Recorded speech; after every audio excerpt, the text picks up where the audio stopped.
So last night, the big dog and I were talking, Yeah, we were. and I spoke an idea that has gulp begun to take shape. Oh dear. Oh God, we're actually going to do it Super Bowl Sunday. So much so that I voiced it to my wife. And The la- evil grin that crossed her face. The ladies take over Super Bowl Sunday. And at this point in time, why not? all 5 of them. All hail the cute queen. And there may be more.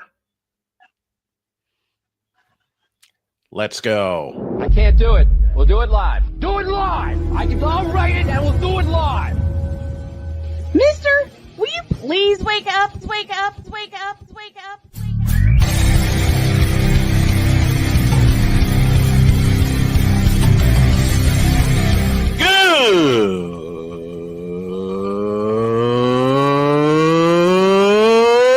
Good morning! Snowman here to all you Brock Purdy and San Francisco 49er haters. Shut up! I gotta thank you, Shane. I mean, whatever happened to the games where breaking 100 points was, I don't know, unusual?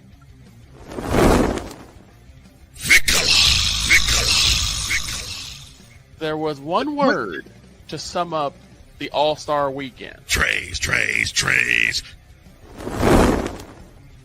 Cause we take this job so serious. Splash Brothers, yes. Ray Allen, replace him with Steve Kerr. Reggie Miller, yeah.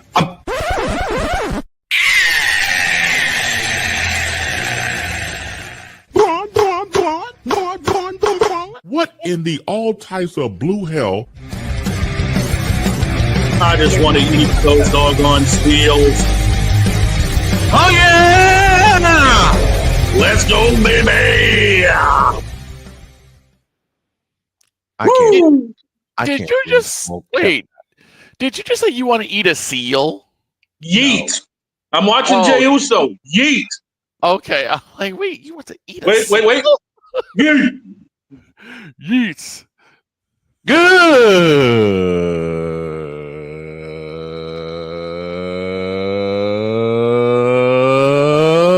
Good morning, and welcome to the Manic Football Whip Around Monday edition of Snowman in the Morning. Glad to have y'all with us, and you, dog, for that term yeet. Now I can't get it out of my doggone head. It's about to get us beat up by Playmaker, Bleep apparently. you, bleep you, and bleep a whole lot of you.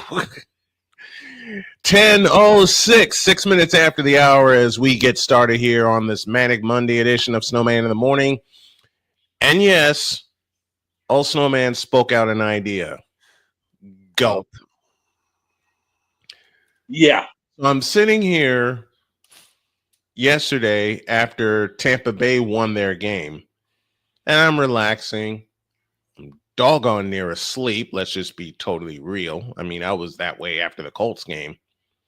Yeah. And then my brain woke up.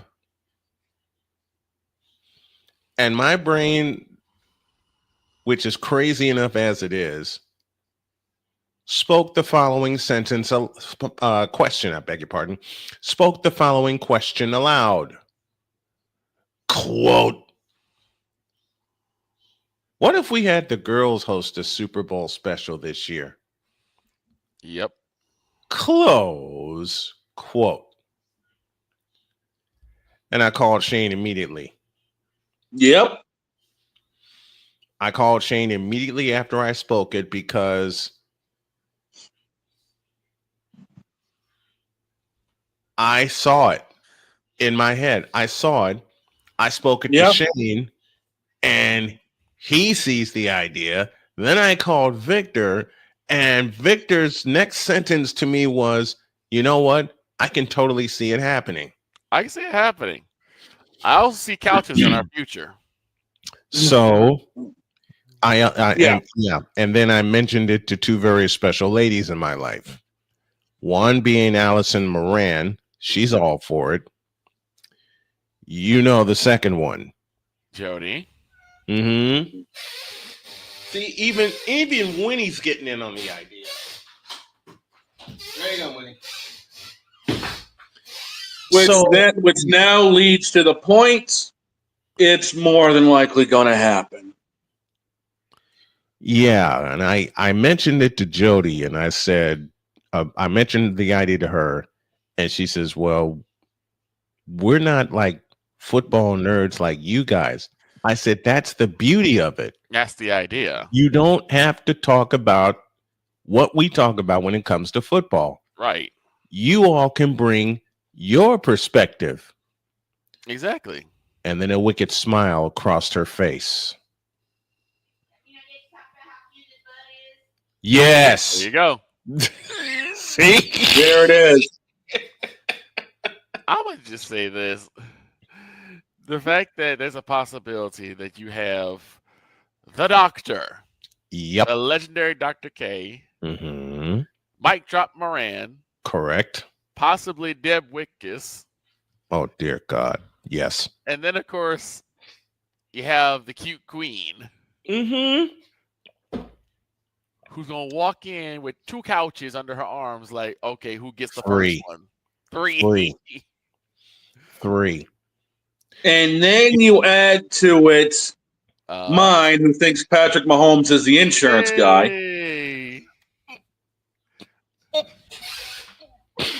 Yep. Right. Retreat. You all just heard it this morning. Retreat. Yep. And then all of that, you add all of that together. Mm-hmm. And there may be one more lady coming into the mix. Wait, what? This is the surprise I didn't give you. Okay. I may convince my daughter Cheyenne to get in on the Hey. phone.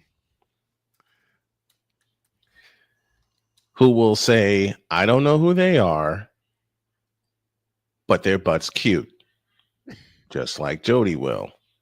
So, folks, there is an idea beginning to take all kinds of shape. Yep. And we're only 6 weeks into the season. Right. Uh-huh. That's what's scary. You know what's even scarier than that? Justin Fields' performance in London yesterday.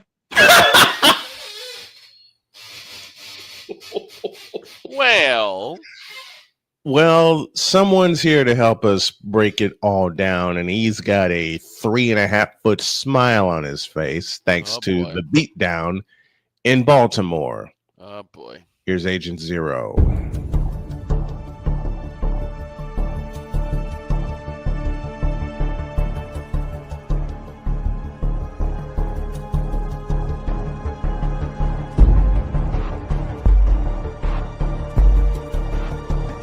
Now, forgive me not knowing the brother. You got your mic, but I don't know who the hell you are. It's like you're in the broadcasting witness protection program.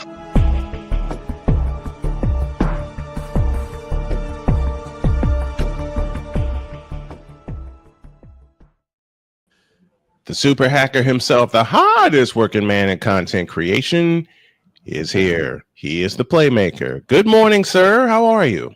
I'm good. And first of all, I am not happy about that performance yesterday. But you were wearing a 2-foot smile on your face when you popped in. You gotta realize I have Monday morning Raw on right now. Yes. Likewise. Like seriously. Likewise. I do not. So that's how we. There you go. At Playmaker, that's how we started the show. Because when we all came in studio, I heard it. And I asked Dog, what's he watching? And then he told me Monday Night Raw is in Australia. In Perth, yep. In Perth, and not Perth Amboy, as we heard in popular Bugs Bunny cartoons, but Perth, Australia. Right. How are you doing this morning, sir? I'm good. I am good. Good. Good. Very good. I am not happy about that performance in Baltimore. Why not? Okay. I got a little bit of news that just came across my desk, and it's quite heartbreaking.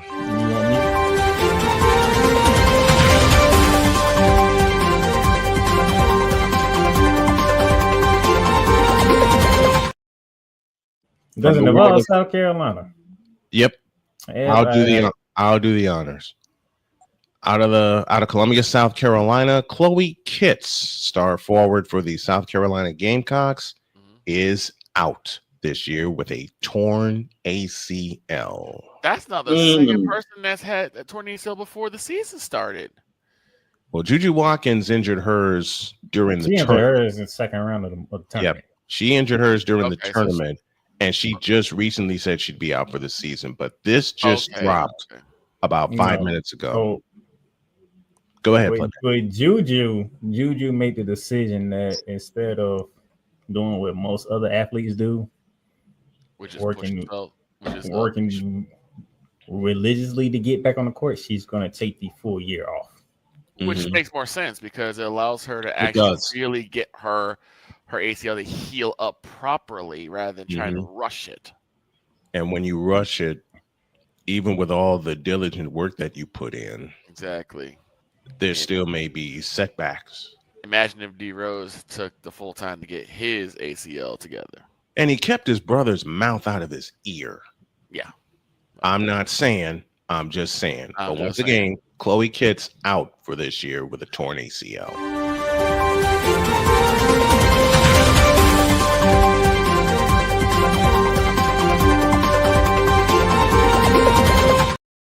So what I missed last week? You know what? I'm glad you said that, Victor, because Playmaker is going to get a kick out of Victor raging. Oh boy, a big old kick out of him raging. Oh, I remember because Victor came when Victor and I talked yesterday. Oh dear. Yes. So, okay, Napoleon says, where do the VTubers fit into your equation for your crazy Super Bowl Sunday plan? Well, Napoleon, I answer it this way. Have your ass in here. Yep. How's that? Napoleon, you're joining the booth. Why do we have all the girls in here that put Napoleon in the middle and we just get out of the way and produce the doggone thing? Oh my God. Napoleon's gonna end up sounding more like Raj from Big Bang Theory.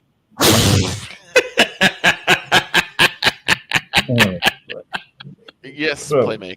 Yes, Playmaker. The floor is yours. So, you mean to tell me that a guy can put out a challenge to his former team and he actually successfully does the challenge against his former team? Oh, Rico Dowdle saying 200 against the Cowboys, and then getting 200 against the Cowboys. I'm trying to find something. You know what? Look at this. See, and now the kicking begins. I knew it was going to happen. I'm just saying, man, your defense is just, I don't know. We know the defense is trash. We know. They weren't like that the past couple of weeks. Yeah, she showed up. I'm like, now that's one type of defense. Then all of a sudden you go to Carolina and you get punched. Rico Dowdle looked like Marshall Falk. No, Rico Dowdle looked like the guy who said y'all should have resigned me. Well, I wanted him resigned. These guys will tell you. And it wasn't just Rico Dowdle either. Look, it was also Tony Pollard. Look, I said at the end of the last season, I think Rico Dowdle should take over running back duties for the Cowboys going forward. Yep, he did. He said that at the end of the season last year. Why don't we take no? Gerald. Look, Gerald's being Gerald. In fairness to Gerald, he did bring in Javonte Williams, who is doing a serviceable job. Okay? He is, but I mean, wouldn't it be better if Javonte? Yes, wouldn't it be better if Javonte Williams be that backup for Rico Dowdle? No, man, you know this. Sometimes you got to get kicked in the face for you to wake up and realize who you really are. We've been kicked in the face at least 4 times already. We still. I was talking about Rico Dowdle. I wasn't talking about the Cowboys. Oh, I'm like, we've already been kicked in the face. So Rico got kicked in the face by the Cowboys, and he realized who he was. He went to Carolina, and he is taking over. I don't know if Chuba Hubbard gonna get his job back. To be honest, Probably look, not. Chuba Hubbard is out of there. Okay, that's just. I mean, that's it's hard to just say, my but thought. yeah, I agree. Like, I think he's done. I think Chuba Hubbard. I do have a question though, even though I know Mhm. Victor can't answer it. But I do have this question. Listen to Rex Ryan and get it. Dog, this is crazy. You got Get Up and Monday Night Raw at the same time. That's like the strangest thing ever. And then you're I know, right? And you're and strangest thing ever. yeah, it is. And then y'all are here hanging out with us, so we can bring it all to you. Mm-hmm. What's your Playmaker has a question for Victor? What's the question? 4th and 3.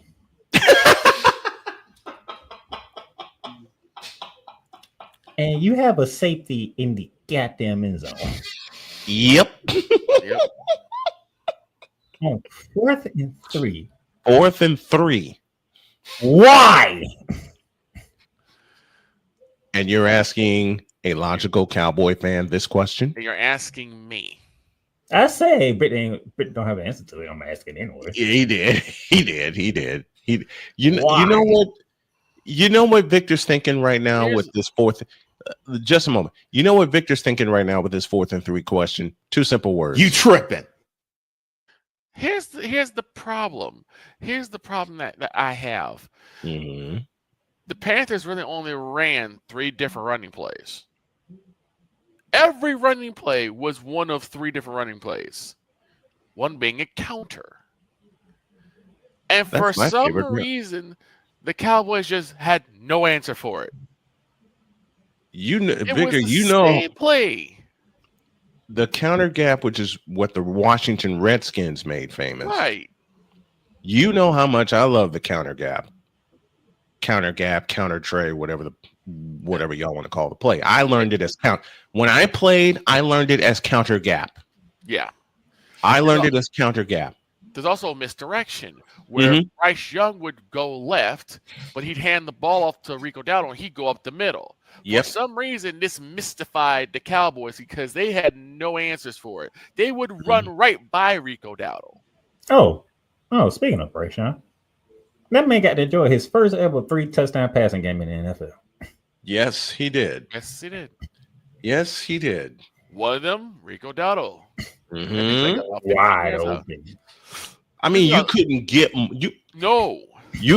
more open than that. But I will say, I would say you couldn't get more open than that. And then Tez Johnson said, "Hold my beer." The only saving grace right now with the Cowboys is Dak Prescott. Him and George Pickens. Because George Pickens has basically trying to make a name for himself to be wide receiver 1, even though I still think did Pickens get 200 yesterday? It got close. I think it got close. Okay, let's take a break here because Victor made a request of me. He said when we talked yesterday on the phone, he said, "Snowman, I got musings." Yeah, one of them is a combination. Tell you all about it when you all get back in the deuce.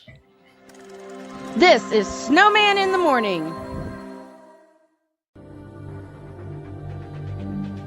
The spirit of battle is a powerful force.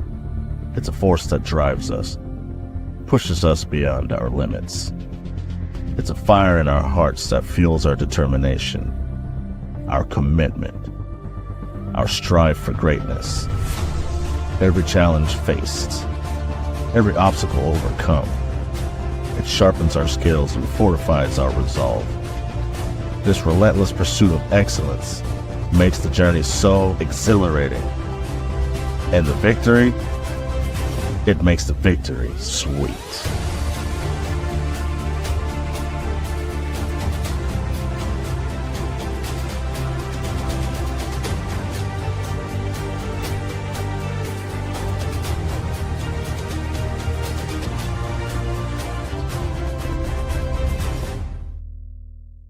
Race car drivers change lanes very fast, but with no outside mirrors. How come they don't crash? Introducing Angel View, the new wide-angle mirror that reduces blind spots. Angel View simply snaps over your car's rear view mirror. giving you a 160-degree view behind you. Just look at the difference. Look, ordinary rear view mirrors are small and flat, but Angel View has a huge mirror with curved glass. This convex shape allows you to see both blind spots with one glance. And with our Pro Edition special coating, it's anti-glare at night. Get your Angel View now for just $19.99. But wait, Angel View may be discontinued. Due to rising costs, Angel View is stopping manufacturing effective immediately. Once the current inventory is gone, it's gone forever. Order now. Call 1-800-495-0761. That's 1-800-495-0761. Or visit getangelview.com. Order now. Drew Willingham. In this case, yeah, you put the blame on Kyle Shanahan for apparently not preparing the team enough for the overtime rules, supposedly. Cole Johnson. Peyton was considered the winner, and he was the darling of all darlings for Gerald. With a special appearance by Tyrone Alizé McDummy. Ain't nobody calling me. Text delete, delete, delete, delete, delete, delete. Join these two football enthusiasts as they give you Total Football Talk. Live every Monday at 4 p.m. Eastern, 3 p.m. Central on the Sertoba Media and the Comey Media YouTube channels.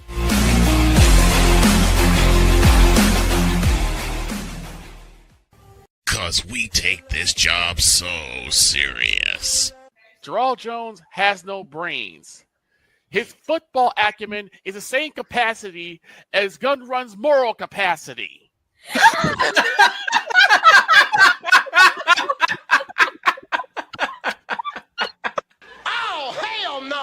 What in the all types of blue hell? This is Snowman in the Morning.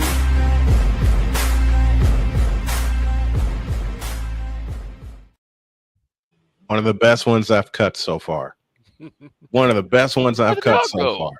Huh? Where'd the dog go? Well, you know he's had technical difficulties. Oh, boy. And I'm probably guessing that he had to take a phone call. Probably. So he'll be back. But Victor made a request of me. In fact, he made 2 requests of me. And Playmaker, I apologize in advance. Here's one of them. Ladies and gentlemen, these are the random musings of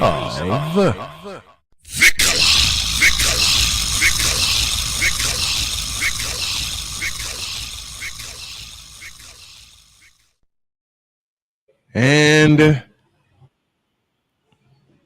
Playmaker, close your ears. In a world where partial greatness is celebrated and total greatness is shunned, there stands to be a figure on the lips of those who love him and those who hate him. The inane comparisons to Michael Jordan and Kobe Bryant continue and has existed since 2003. There is no end in sight, for the battle between those who unconditionally love and unconditionally hate him wages on. These are their stories. Welcome to the Bronzexual Confessions. Well, no wonder my phone had a technical problem. We're dealing with this. Like I said, I apologize in advance. So do I. But Victor made this request of me, so and Playmaker dipped out. Playmaker said, I ain't having it. All yours, Victor. Take it. So I asked everyone, even though I knew because I watched the show, about what I missed this past week. Yeah, you did. Now, mind you, I was a bit late because we're getting ready for our town hall meeting at my job. So I had to watch some of the show late. Yeah. We get to the scoreboard update that these two fine gentlemen did. And somewhere in the midst of that, I hear the cute queen go, "Oh my God." And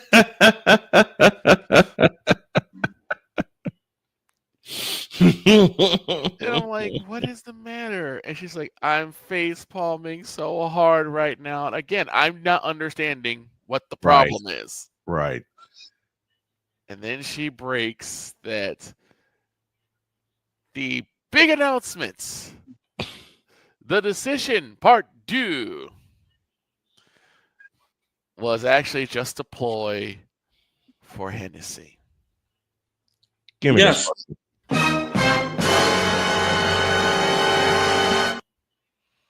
All it was a ploy for Hennessy. And I'm just sitting here like, wow. And then everyone just quit. Everybody quit. We walked off. We were done. Now the reason why I have musings about this is because, one, there are transsexuals in my office. I'm sorry. And at least 3 of them brought bottles of Henny in celebration of LeBron working with Hennessy. And of course, then I get clowned on my Discord because they were like, well, you didn't expect him to leave, did you? We were hoping. And I said, no, because I knew he opted into his new deal. So he at least had this new deal, and chances he would extend or he'd go somewhere else. And then, on top of that, we had people in the corner with purple and gold tassels on, celebrating, saying the Kang is staying on.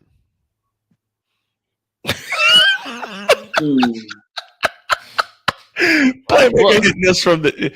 I got it. And I said, look, I apologize in advance. I didn't think Playmaker was going to be on this Monday morning, to be fair. No, I was waiting for him for Tuesday. Exactly. So it's your fault. It's your fault, Playmaker. Now, here's the thing. Someone else decided to ruin my week. It wasn't me. No, it wasn't you. When someone sent me a following graphic. Oh no, not the graphic. Yeah. The graphic. No. They were talking about Scottie Pippen in the 90s. Who was a beast. And MJ in the 80s. Who was a beast. And basically they were saying that you could save it for next week when the season begins. No, I couldn't. No. Because when something goes in my head, I need to get it out. So no one understands this. Very, very well. I'm the same way. When someone says something stupid, I have to talk about it. Right. But anyway, so this fool said Scottie Pippen in the 90s, or the Bulls under the 90s leadership of Scottie Pippen, 6 championship rings. The Bulls under the 80s Jordan leadership, 0 rings. This goes to show that the Bulls were better under Scottie's leadership than Michael's. And we all know that LeBron is better than Scottie. So by default... Oh, hell no! So by default... Oh, hell no! Don't you even complete that thought.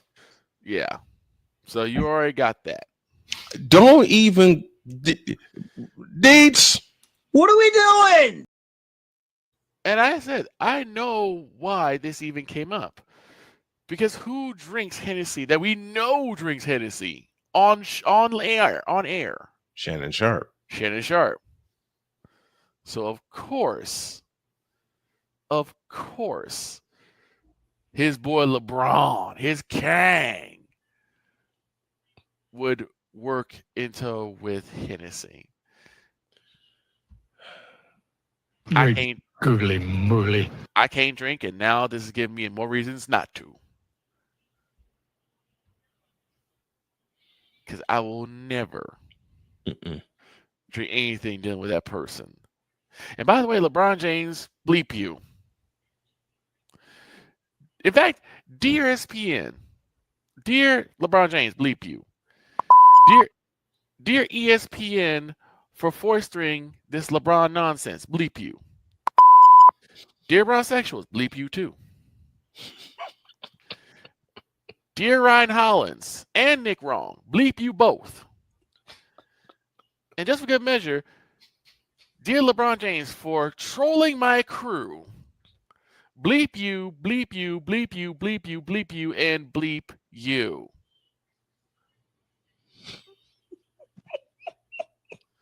Oh my goodness. Finish it. Oh my goodness. Now get out my face, you thirsty bleeps. In a world where logic and sense flies completely out the window, while purple and yellow glasses are donned. Hold on. Oh no. Why? False start? Because yes, LeBron, it is you. It has always been you. It always will be you forever and ever. Amen. Now give me this dog on camera. Uh-oh. Oh no. Dear Bronsexuals, you. Here we go. Dear Facebook for allowing Bronsexuals to ruin your platform and ruin our fandom. You. Dear ESPN for shoving LeBron down our throats and up our asses for 23 years. You. You. You. You. You. You. You. And you. Now get out of my face, you thirsty bitches. In a world where logic and sense flies completely out the window, while purple and yellow glasses are donned, rises a figure who encourages ridiculous, undying loyalty. Good Lord, I'm about to throw up. This has been yet another installment of The Bronsexual Confessions. And Damien, That's I was just- told to wait. That's just one. Yeah, that's why I have. Meanwhile, while all that was going down, I'm sure Playmaker and I saw the same thing. Me and Shane on the same page. Raw ended very shockingly. Wow. Yes, it did. Damn. Yes, it did. How? Let's just say division is no longer division. What? Yeah, The Bronze and Paul have left Steph. Heavyweight champion in half. Oh, Braun Breaker. Well, they've been teasing that for a bit. Well, it just happened. Yeah, they've been teasing that for a bit because when Seth supposedly got hurt, they were already ready to get behind the Braun Breaker train. Which Braun Breaker just broke Seth Rollins. Ooh. Yeah, he split him in half. I mean, he made him look like a folding chair, and then the Auszilla tsunami'd him through the ring. Wait, what is his speed now? It wasn't like 25 to 35. No, it's like 25. I'm trying to remember exactly what his speed was because he's supposed to like take off in a run. He's supposed to be like faster than most cars. 23 miles an hour. 23 miles an hour. That's what I thought. I was going to say 25. There's that number 23 again. And Victor, you wrong on 2 occasions. What now? When is the last time you saw me hop on Tuesday? Wasn't it like a couple weeks 2 ago? weeks ago? No, Yeah. it wasn't. It was a Monday. Well, again, you weren't even. I've been popping up on Mondays. You weren't even here last week. That's because At all. I was preparing for a show. Exactly. Show, I thought you. I thought you big were behind show at that. I thought you were prepared for a show this week. See, you weren't paying attention. That's because Victor, you don't follow me on social media. That's why. Because I you did, don't. you would know that I put a post out there yesterday, Mm-hmm. yesterday, that I'm not doing a show today because we preparing for the new season. Well, okay. Was it on Facebook? Facebook, YouTube. I will. I'll have to separate these two. But the second half of Random Musings features Gerald and the Cowboys. Why you do this to yourself every week? A come to Jesus What do you meeting. mean? You have a random news about the Cowboys every week. Why you do this to yourself? because he's a Cowboys fan. What do you mean? I do it myself. Do you think I write the schedules for this? A come to Jesus meeting. It's your segment. A deuce. It's not. This is Snowman in the Morning. Here's an important message from the Diabetes Solution Center. Do you like pricking your fingers to test your blood sugar levels? No one does, but it's important to maintain your health. And now, by wearing a small remote device called a continuous glucose monitor, or CGM, you don't need to prick your fingers anymore. It's easy to use and helps you make more accurate diabetes treatment decisions. If you are testing your blood sugar 3 or more times daily, injecting insulin, or using an insulin pump, call the Diabetes Solution Center right now. And if you have Medicare or most major insurance coverage, you may be able to get a new CGM at little to no out-of-pocket cost. Shipping is free, and we'll even bill your insurance company for you. If you are testing your blood sugar 3 or more times daily, injecting insulin, or using an insulin pump, call the Diabetes Solution Center right now to learn how to end the painful finger sticks and get your own continuous glucose monitor, or CGM, at little to no out-of-pocket cost. Are you waking up in the morning with a sore jaw, headaches, maybe even ringing in your ears, all because you're grinding and clenching your teeth at night? That's exactly what was going on with me. That's when I found this, the Brux Night Guard. Now, the Brux Night Guard redirects the bite force away from the back teeth, reducing jaw pain while still protecting the teeth. This unique design is what makes Brux Night Guard different from all other traditional grind guards. Go to BruxNightGuard.com and order yours today. SeatGeek is the ticketing app for fans like Boomstick Lady. No free throw is safe from the roar of her sticks. SeatGeek helps her find a seat in the direct eye line of the shooter so she can sit where her boomsticks make the biggest boom. Everybody okay? SeatGeek handles the tickets to sports, concerts, and more, so fans can fan. Hey everyone, I'm joined by my old friend, Mr. Ellis Williams, AKA Mr. Biggs. You called me and you told me, you said, man, I got Car Shield and it worked. What made you get it? I have this old SUV and I know the manufacturer warranty is about to run out. I didn't want to get stuck with expensive car repairs. Right. So I gave Car Shield a call. Coverage was very affordable and there was no long-term contract. A few months after that, transmission went on my car. I took it to my mechanic, they called Car Shield and saved my family on $2,400.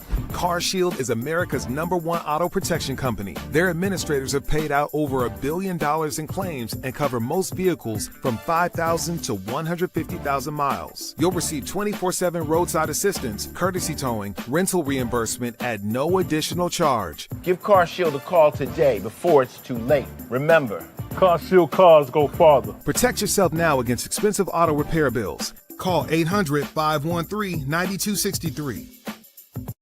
Cause we take this job so serious. And Father O'Shaughnessy need to go to hell. That's what he needs. What did Father O'Shaughnessy do? I quit. We're done here. I'm done. We're out of here. What in the all types of blue hell? This is Snowman in the Morning.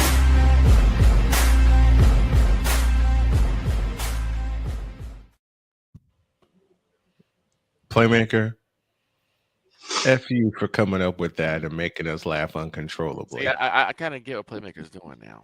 I get it now. What? He's pulling his best Stephen A. Smith to just sit there and troll me. You do a musing on the Cowboys every week. Am I lying? Am I not supposed to? You can choose not to. It's your choice. That's all I'm saying. Am I not supposed to? Because if I don't, let's understand this. If I don't, let's say I don't do it this week. Let's say I say screw it, they lost. It is what it is, right? Then I have people saying, "Why are you ducking and dodging?" Yo, Cowboys. People gonna say something about Panthers. People gonna say something about anything. It don't matter what you do. People gonna say whatever. People say it to me. Exactly. With the teams that I've covered. I don't run. If I'm gonna take the beating, I'm gonna take the beating. They can say whatever they want to, and I'm doing this partially jokingly to Victor to make him laugh.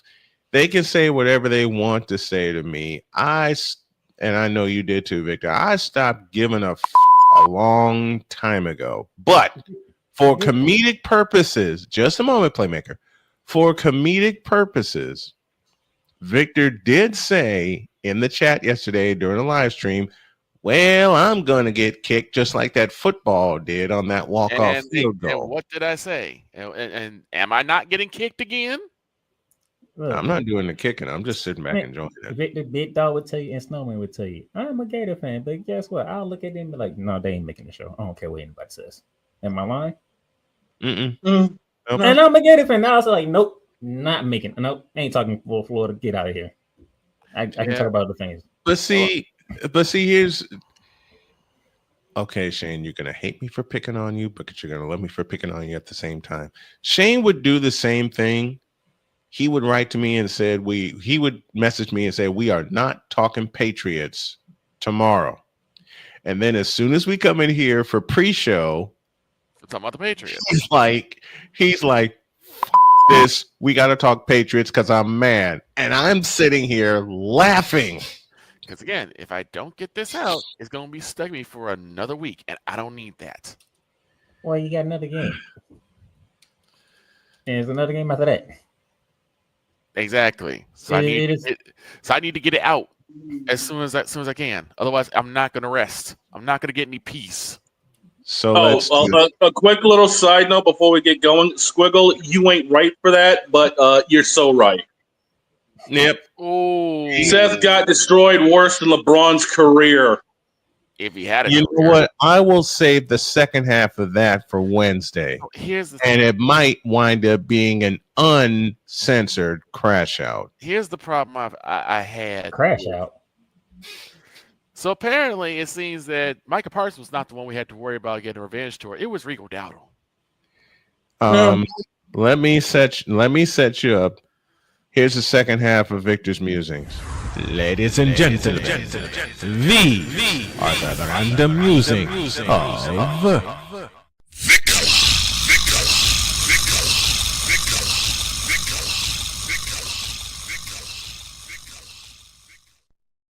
I was told to wait. I did that in one, and you know what? When I made that element, I did that in one No, take. Victor, if you was told to wait, then why did you do the first one? Because I was told to wait. I planned it that way. Yes. Victor, the floor is yours. So, how many mistakes, monumental mistakes, has cost the Cowboys this year? Thanks to Gerald. The tally is up to too many. 15. The tally's up to what? About 15 now. But we'll go with the big two. Put somebody in the middle of the field. I mean, you 2, 3, and 1. Okay. You took this talent named Micah Parsons, threw a temper tantrum because he wouldn't play ball with you, and instead of just having the conversation with somebody. That's all you had to do. Just have a conversation with somebody. He's now with Green Bay, which sadly they did lose the Cincinnati Bengals. Darn. I would love to have Joe Flacco beat the Packers twice in the same season. I was waiting for that meme. Didn't happen, but the Packers took care of business. But then now Rico Dowdle. You was terrible. You was a terrible person. Wait, what? You're a terrible person. You're a terrible person. I don't know what you're talking about. How you gonna give Victor the Stephen A. music? Because it works. But then, now Rico Dowdle is making his renaissance in Carolina. Of all teams. Yes, of all the Carolina Panthers. Carolina. I mean, they're not the worst team in the NFL, so there's that. This is true. They're one of the worst. We're going to talk about the worst team in the NFL. They're not even one of the worst teams in the NFL. No, they're not. Because the worst team in the NFL we'll talk about to lead off hour 2. Well, yeah. Do we have to? Do we have to? Do we have to talk about the Jets, really? To make fun of them, yes. Where's no? Okay. I'm already feeling bad for Ryan. Okay, I don't need. I'm not. I'm not. You have bigger issues. Okay. Just a minute. I feel bad for Ryan. I don't feel bad for the Jets. I can split that. Victor, go on. You have big issues. But again, it's the abject idiocy of not only the fact that you brought in Ryan Schottenheimer, which I'm trying to give him the benefit of the doubt, right? I'm trying to get the benefit of the doubt because he has some semblance of some sort of smart. Give the man some time. The man. And that's what I'm doing. I'm giving him time. And Ryan McCarthy is leaving. Now, Matt, stupid fools on the other hand, I don't know. There we go. Now let's get to him. Because Cowboys fans, and more so Gerald, you have risked more just a moment. Hold off on that one. I know where you're going. There's no man in a minute. I know where you're going. I caught him off guard. I see that. The stupid fools. I love that.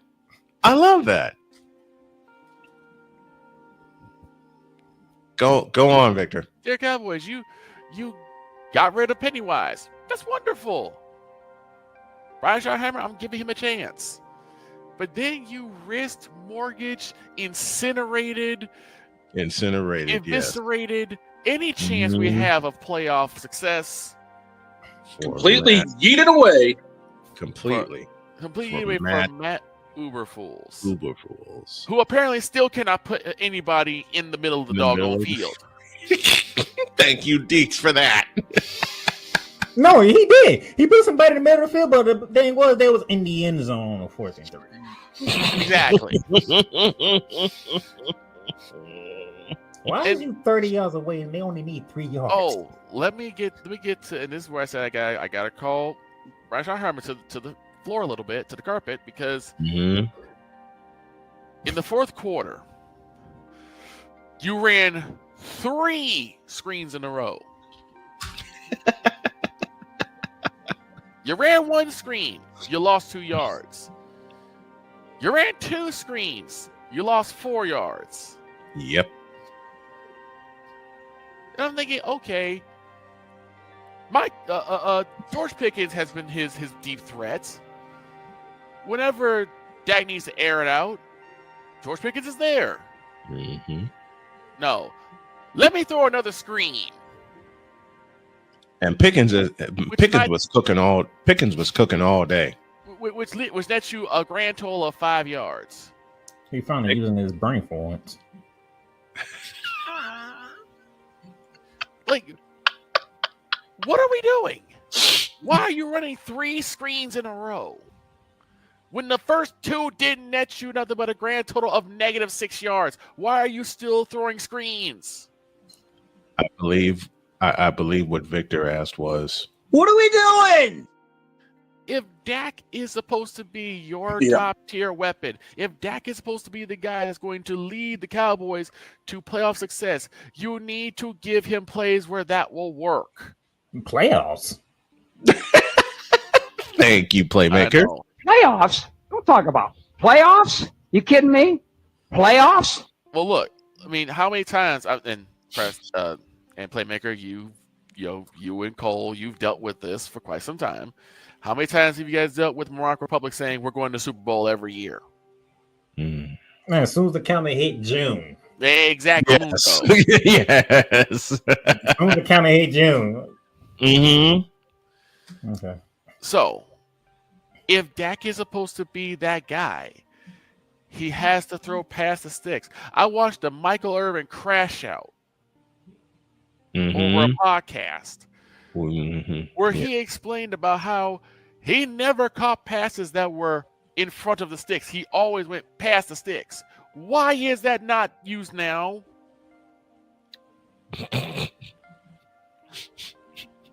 You know what? I think I know why Victor's going through this right now. Okay. Why? Because the guy that owns the team is a numbskull. Yeah, that is part of it. But here's what's going on. Victor saw Thursday night, and he saw a team that's supposed to be the defending Super Bowl champions look the way that they look, which means they can be had. Well, and then you get to Sunday, and then the Cowboys did what they did. Well, look, I said it that day, the Friday. I said, watch, the Cowboys will mess around and lose to the Panthers. After what happened with the Giants, I'm like, watch. The Cowboys will mess around and lose to the Panthers because the Panthers are not a team to sneeze at. We made jokes about them, yes. But after what they did to Miami and how they blanked Atlanta, and their two comeback wins. Right. They can they can take a team down if necessary. But this is something the Cowboys have done every single year against every single team. They play down to the other team's level rather than stay at their level and force other teams to play up. No, they just said, Dak Prescott, you turn into Superman, you take us to the promised land, which is not going to work. It's not going to work. I mean, there was no daylight for the first 3 quarters of that game for every Cowboy running back. Mm-hmm. Where it was Jaden Blue or Javonte Williams, they had no daylight. Jaden Blue, a rookie from Texas. Oh, by the way, Victor, what was that you were saying about Matt Uberfools? Can you do it again, please? Yeah, they basically, Jarrell has basically mortgaged, risked, doubled down, threw away, yeeted away, eviscerated, incinerated any playoff hopes or future hopes of Cowboy success for Matt Stupid Uberfools. Thank you, Playmaker, for the addition to that. The guy is a numbskull. He's already gotten rid of 2 future prospects, 3 if you count Tony Pollard, to other teams who are starting to have comeback years because he can't satiate his own ego. And the reason why this is so bad is because for some reason everyone thinks that the Cowboys are just better than every team because every other team is worse. We can do stupid stuff and still be successful because every team is worse than us. That's why you can throw 3 screens in a row. And as far as the Eagles go, and I hate saying this, because I like what I'm seeing from the Eagles. The Eagles played around with their food too much. The problem is the Eagles are getting cocky. The Eagles are starting to look like a team in the same division. The Eagles aren't like the Dallas Cowboys with the way they're playing. They don't step on the throat and keep pressure. Shout out to Cool McCain. They don't put pressure. They don't keep that foot on the throat like they're supposed to and apply pressure. Instead, they take their foot off the gas and let another team come back. I mean, my God, Cam Scatterboo looked amazing. Rookie. Scatterboo! And I'm gonna ask this: was Saquon Barkley injured? No. So then, where was he? In the words of somebody that owns this show, nowhere to be found. So are we putting Saquon Barkley on the milk carton, or is this again the return? No, we're not gonna put Saquon Barkley on that milk carton. We gonna look at the new offensive coordinator that they got because he don't know what the hell he's doing. Well, that too. Are we seeing the return of Skinny Jeans Sirianni? No, what we're saying is Nick Sirianni, you need to get on that offensive coordinator, or you need to take over play calling because he ain't not working. He does not understand the mission at hand. No, he doesn't. Last 2 games he hasn't. It's just gotten ridiculous. And the reason why I jump on the Cowboys is, as I've said all the time, I expect some form of greatness from this team. I mean, Snowman was spoiled by the 80s 49ers. I was spoiled by the 90s Cowboys. He ain't spoiled now. Exactly. But then the thing is, you still have morons saying that, oh no, man, we can still go to Super Bowl next year. With what?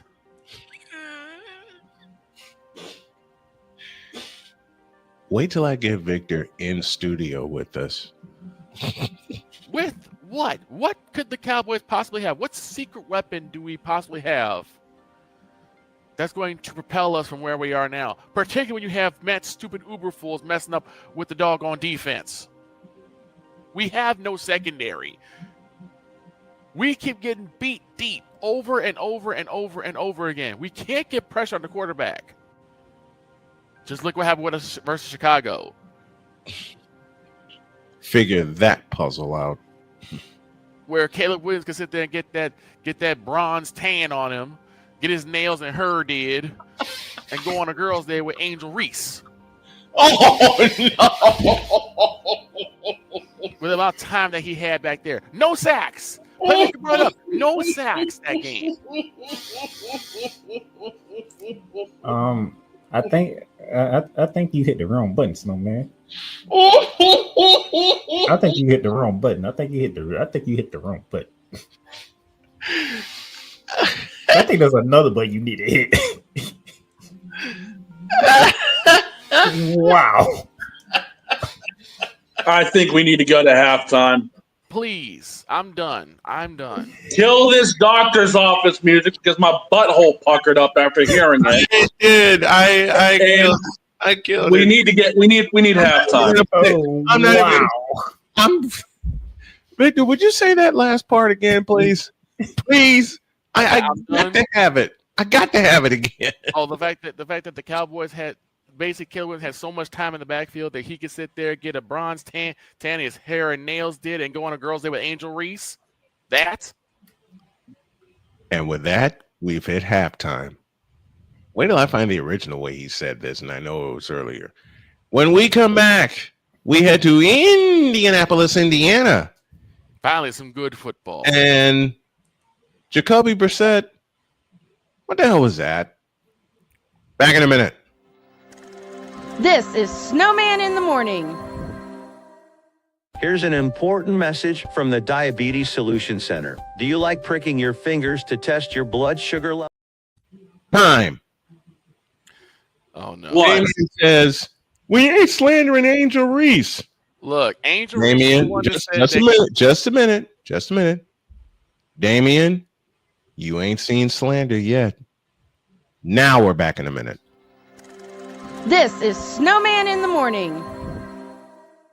Here's an important message from the Diabetes Solution Center. Do you like pricking your fingers to test your blood sugar levels? No one does, but it's important to maintain your health. And now, by wearing a small remote device called a continuous glucose monitor, or CGM, you don't need to prick your fingers anymore. It's easy to use and helps you make more accurate diabetes treatment decisions. If you are testing your blood sugar 3 or more times daily, injecting insulin, or using an insulin pump, call the Diabetes Solution Center right now. And if you have Medicare or most major insurance coverage, you may be able to get a new CGM at little to no out-of-pocket cost. Shipping is free, and we'll even bill your insurance company for you. If you are testing your blood sugar 3 or more times daily, injecting insulin, or using an insulin pump, call the Diabetes Solution Center right now to learn how to end the painful finger sticks and get your own continuous glucose monitor, or CGM, at little to no out-of-pocket cost. Are you waking up in the morning with a sore jaw, headaches, maybe even ringing in your ears, all because you're grinding and clenching your teeth at night? That's exactly what was going on with me. That's when I found this, the Brux Night Guard. Now, the Brux Night Guard redirects the bite force away from the back teeth, reducing jaw pain while still protecting the teeth. This unique design is what makes Brux Night Guard different from all other traditional grind guards. Go to BruxNightGuard.com and order yours today.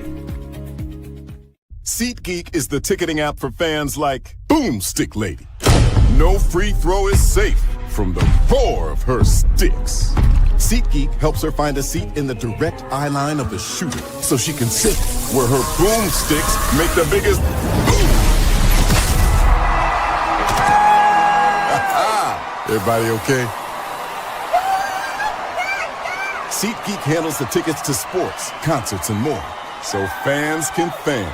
Hey everyone, I'm joined by my old friend, Mr. Ellis Williams, AKA Mr. Biggs. You called me and you told me, you said, man, I got Car Shield and it worked. What made you get it? I have this old SUV and I know the manufacturer warranty is about to run out. I didn't want to get stuck with expensive car repairs. Right.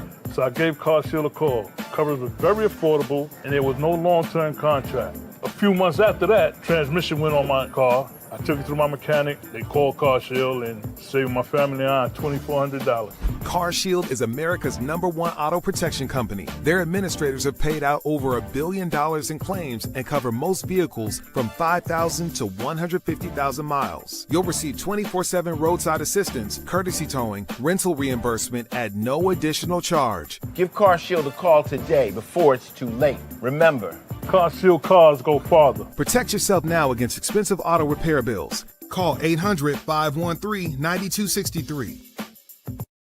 This planet has been great to me. It's given me gifts that I can't even explain. It's given me adventures and memories I'll never forget. And Battleborn, I think, has given me the opportunity to go beyond and give something back. How can I be a better custodian to this planet and the place I live? That's where I am with Battleborn. Let's make the planet a better place. During bad weather, driving can become downright dangerous. What's your emergency, please? Trust Battle Vision Storm, the revolutionary glare reduction glasses that turn your sight bright during bad weather at night or during the day.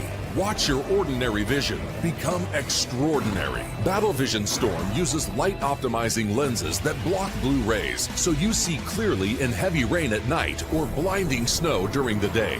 Heavy rain, snow, sleet, or fog can make it impossible to drive. Not with Battle Vision Storm. Get your Battle Vision Storm for only $19.99. But wait, due to rising costs and supply chain shortages, this may be your last chance to get your very own at this low price. There is a strict limit of 4 Battle Vision Storm per order while supplies last. Don't wait, order now. Call 1-800-483-6319 or visit battlevisionstorm.com. So call 1-800-483-6319 now. 'Cause we take this job so serious. The petition's on. Let's do it right now. From Seattle to Boston, from San Diego to Miami, and all points in between. Let's petition the NBA to get LeBron James traded. From the Lakers to the Warriors. LeBron James to the Warriors. We need to see it. What in the all types of blue hell? This is Snowman in the Morning.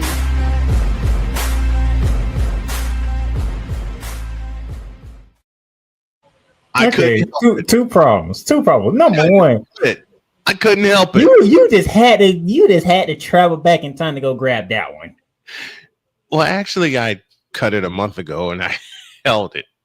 You really? Second thing is we don't need to see it. No, we do not. We don't. Not only do we not need to see it, we don't want to see it. Go on, Playmaker. What's the second? And number two, you lied to the American people. You said a minute. I know it's a popular phrase I use. Speaking of minutes, we're 5 after the hour and we owe you some IDs. You're listening to WJKS-DB, your Hoosier Sports Home and Indiana Sports Hub play-by-play voice. You're listening to WHDR-DB, your radio home and voice of the Carolinas. It's the Worldwide Sports Radio Network. You're listening to WQVZ, 1700 AM Mission Radio. For me and the Lord, we got an understanding. We're on a mission from God.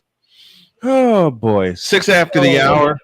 So Playmaker in tow with us. So you live in Carolina. So that means Victor gave everybody in Carolina a gift. Yeah. Are you good, Victor? Have you calmed down yet? No. I don't even hear Victor. I think Sorry. Victor. I muted myself because I was sitting here still screaming. Well, that answers that question. There's your answer. Here's what also angered me is I saw several times where they were showing Matt Uberfools on the sidelines, sitting there smiling, looking like Billy Napier, a smiling donkey. I can't use the other word, but y'all know where I got that from. I'll use it, and I'll use it because Cole used it. The smiling jackass.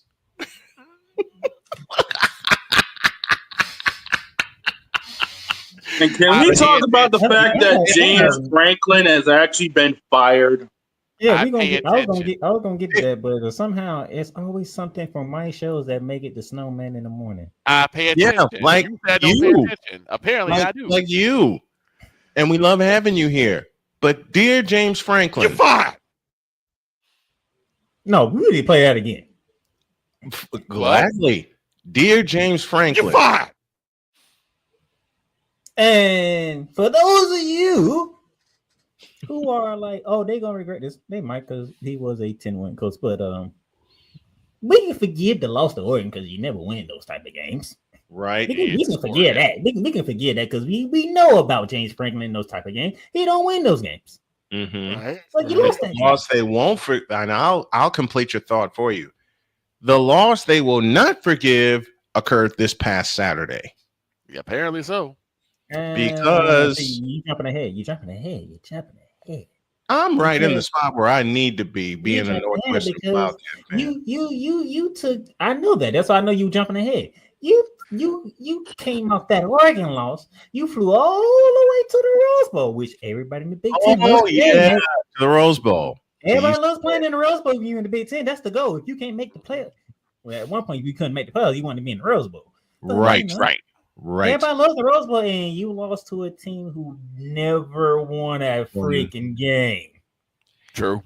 They and not only did you lose to said team in the UCLA. Give me this. There's a song I need. There's a song I need to play in their honor. Not only did you lose to UCLA, you heard this for 60 minutes.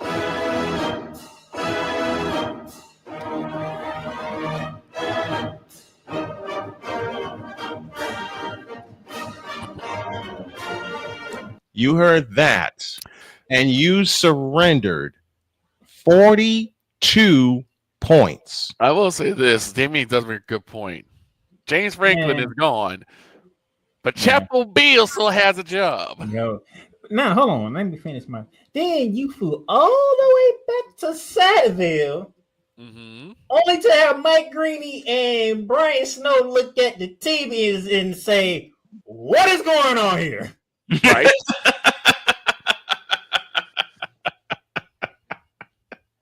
That's true. Now, here's the thing about the NU win. That's their third time in Happy Valley in their past 5 trips that they've won in Happy Valley. Right.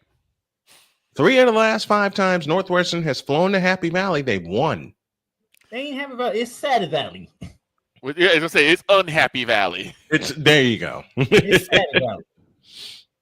That's what that is. So James Franklin, even though you're a 10-win coach, but darn, matter of fact, you was a 24.5 point favorite when you went to the Rose Bowl. 20.5 point favorite when you played Northwestern and you lost both games. 20.5. So in the last 2 games, and yes, I'm playing the Northwestern fight song in the background, they were favored in 2 games by a grand total of 44.5 points. They lost to UCLA by 5, and they lost to Northwestern by 1. And then to add injury to insult, you lost your quarterback. You lost Drew Aller for the season. Yep.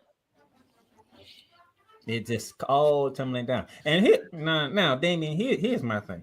What is up with everybody when it comes to Bill Belichick in North Carolina? Shane, help me out here. How many games has this man coached in college? None. How many games has they played this season? 7. So 7. So why is everybody always say want to get on Bill Belichick? That man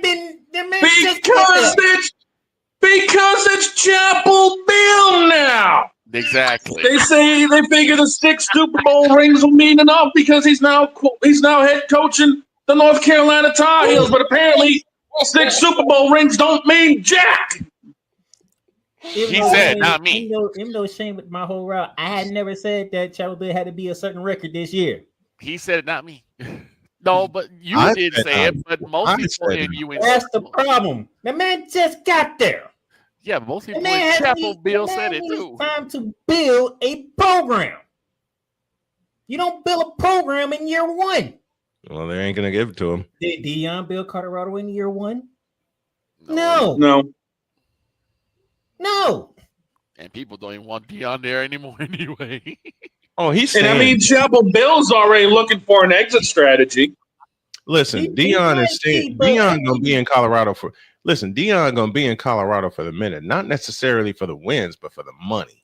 I need people to stop looking for the microwave success and focus on the Thanksgiving success, because the building, from scratch success. That's the. Instead of going to the microwave, worry about what's cooking in the oven. Well, Kathy Engelbert. Oh my God! See? I knew that was coming. See, here's my problem. Yes, sir. I don't mind Penn State letting go James Franklin. Some people think it's a bad decision. I'm not going to fault you for that because, yes, he normally wins double-digit seasons. It is what it is. But guess what? When you win that many 10-win seasons, you have no championship to show for it. There's a problem. Yeah, major problem. But everybody want to look at Bill Belichick, who just got to North Carolina. This is a travesty. This is a disaster. The man just got there, okay? Can the man get some time inside first? But I guess North Carolina. I guess because of the cross, I guess they expected the instant crossover success that he had with the NFL. And matter of fact, what school are we talking about? UNC, North Carolina. North Carolina. What are we talking? What's what we talking about? Football. Them two let me don't go together. But here's the thing. Not since 2015. We talked to Jay Spivey. We talked to Jay Spivey a couple weeks ago. He said that there's a lot of good high school football in North Carolina. There is. Yeah, but then they end up leaving North Carolina. Just a moment. Still, the man just got there. Mm-hmm. There's a lot region of first. There's a lot of great high school players from the region that my family and I lived in, which is the Triangle, and a region I'm familiar with, which is the Triad, Greensboro, Winston-Salem.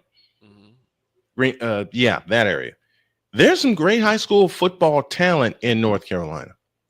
And also, I can confirm that. And also, what I think most of us are forgetting is how exactly fickle fans are. They want instant gratification. They want titles now. You don't get titles now. They want. Well, I mean, you think about it. Boss man, hold up. You think about it. Boss man just brought up a location in Winston-Salem that's expecting things. Because look at the racetrack they have, Bowman Gray. Those people are rabid. Oh yeah. So I've talked. You got to figure everyone's going to be rabid in North Carolina when it comes down to the home state team. Correct. So yeah, Belichick's unfairly getting his butt handed to him. Plain and simple. Let the man stick around for longer than a cup of coffee. He'll develop it. And that's the thing is that they also look at the fact that the first game they got walloped. So it's they did. It's TCU, okay? It's the fraud. Again, I'm not disagreeing with you guys at all. I'm just telling you that I think from the fan perspective, they're gonna sit there and say, "We got Bill Belichick. He's supposed to be the best coach in NFL. Why can't he work with UNC?" I agree. They need to work the process. Do you think Phil Jackson would have the same success if he coached a college basketball team? No. I don't know. No, you have to. You have to learn. When you in college, you don't learn triangles. True. My whole thing is like a lot of times, particularly college fans, they're like, "We want wins now. We want championships now." They don't know patience. NCAA is not the NFL. Like I said, let the man build his recruitment class. He'll get his players. There's like several hundred jokes in my head right now. Look, I said, I agree with everything y'all are saying. Save them for Friday. I'm just looking at it from the crazy fans' perspective, and college football fans are some of the craziest fans out there, not named the Monarch Republic. They are or the Midwest Republic. Now, Damien, exactly. Now, Damien, if what you're saying is true, and he's not actually recruiting, then I can jump on the bandwagon of Bill Belichick. You need to go because you're not really doing your job. Mm-hmm. Right. But I have not heard reports of that. Nor have I. I have not heard those. Like, listen, I mean, they want the. This is a trial period for Bill. This is a trial period and anyone with a functioning brain would know this is a trial period. This is a startup for what they think is going to be. You said functioning brain. That should tell you everything. That should tell you what you need to know right there. You said you said functioning brain. Yes. That should tell you what you need to know. Now, can I go back to the NFL? Go ahead. Because Snowman. Oh no. You might be leading the division, but for how long? Not much longer. Especially after the injury we all Especially after what I saw yesterday. Playmaker, this one's mine.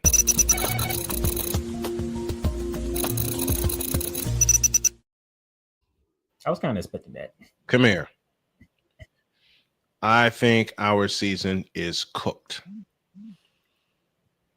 with all the major injuries that we have already suffered, the last piece of the puzzle that was holding it together went down in Fred Warner.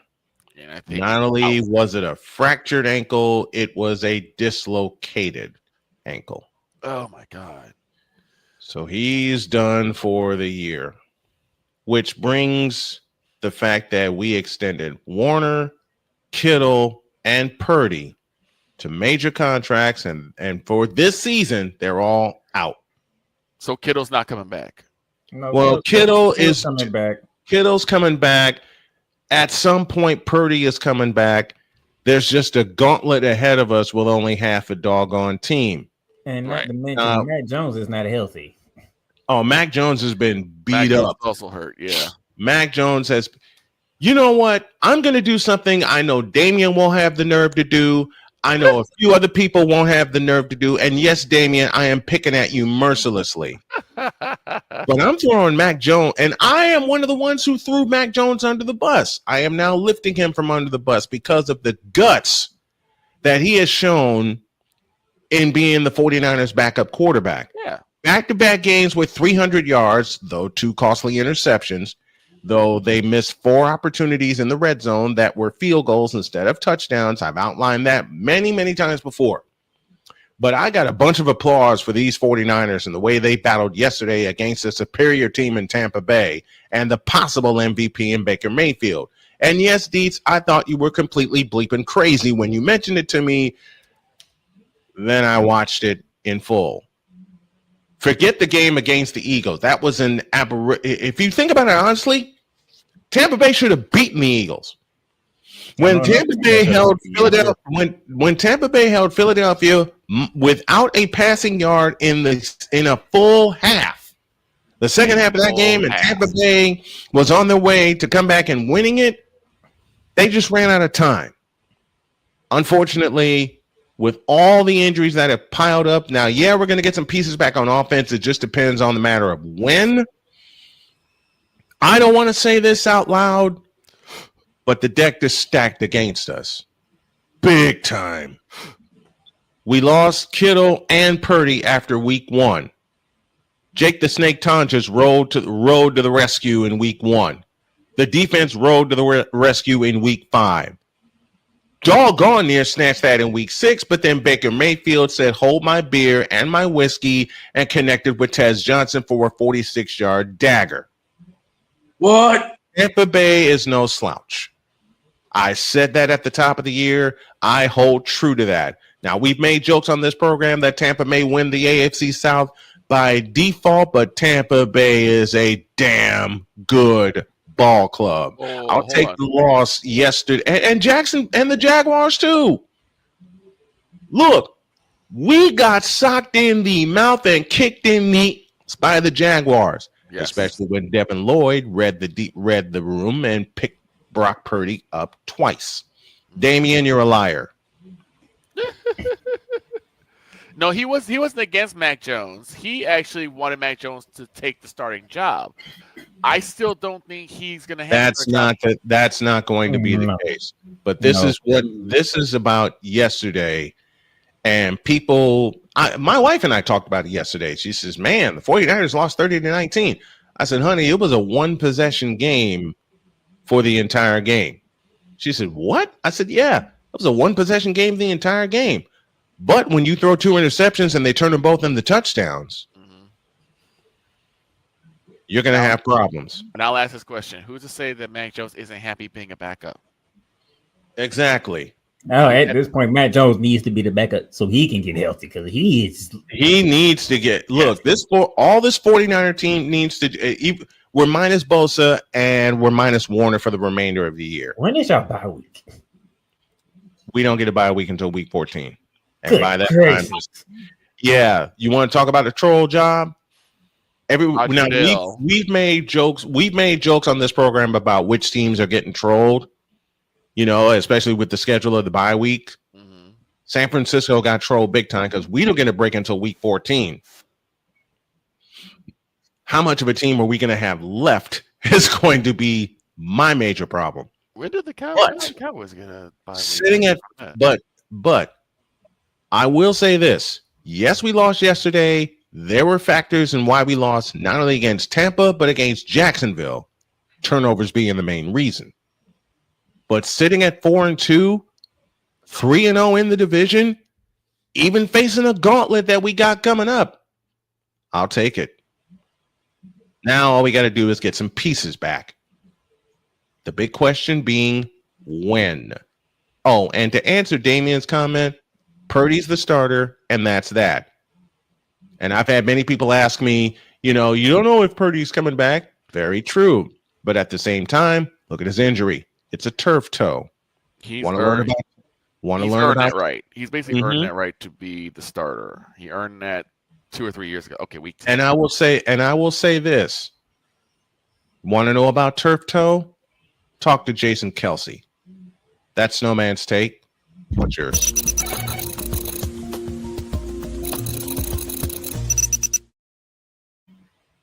That's a take, so man. That's a very good take.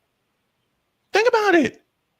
We are not supposed to be. Listen, there are two things the 49ers are not supposed to be right now: 4-2 and 3-0 in the division. Don't remind me. I'm reminding you anyway. Take the joke along with you. Want to joke with me? I'll mess back with you. But in all seriousness, I wasn't joking. I was dead serious. I know. You know what? Let me throw a was like, they lost another. They lost another key player. Like, jeez. Yeah. And Playmaker was the first one to message me, and then I looked at the play and I said, "Oh, he's done for the year." So, are you guys not going to talk about the Jets no more? Hold that thought. What's the point of talking about Jets? What's the point of talking about it? Justin Fields sucks. Just hold on a minute. Hang tight. There's a reason. I don't want to talk about the Jets in full. We all know they suck, and they finally got their first turnover yesterday. We finally got the first turnover yesterday. And still lost. And still took a big fat L. If anything, I want to cut Sean Payton out for even being that type of game with the Jets. Negative 10 yards passing. Yeah. Minus 10. How does this happen? Last time it happened, I was looking it up, was 1998. 1, 2. One Ryan Leaf. 4, 5. What are you counting? 6, 7, 8. 9. Because Justin Fields got decked to the ground 9 times by the Broncos. Let me say this. Dear New York, and this is where Ryan's going to throw every piece of coffee and beer at me that he can. But I've got to do this. But I've got to do this joke. Dear New York Jets, you have yeeted away any chance at repeating 2009 and 2010 for Justin Fields. I have said this since his days at Ohio State. Justin Fields offers nothing. Matter of fact, doggone it. Now you got me. Now you got me started. Give me this.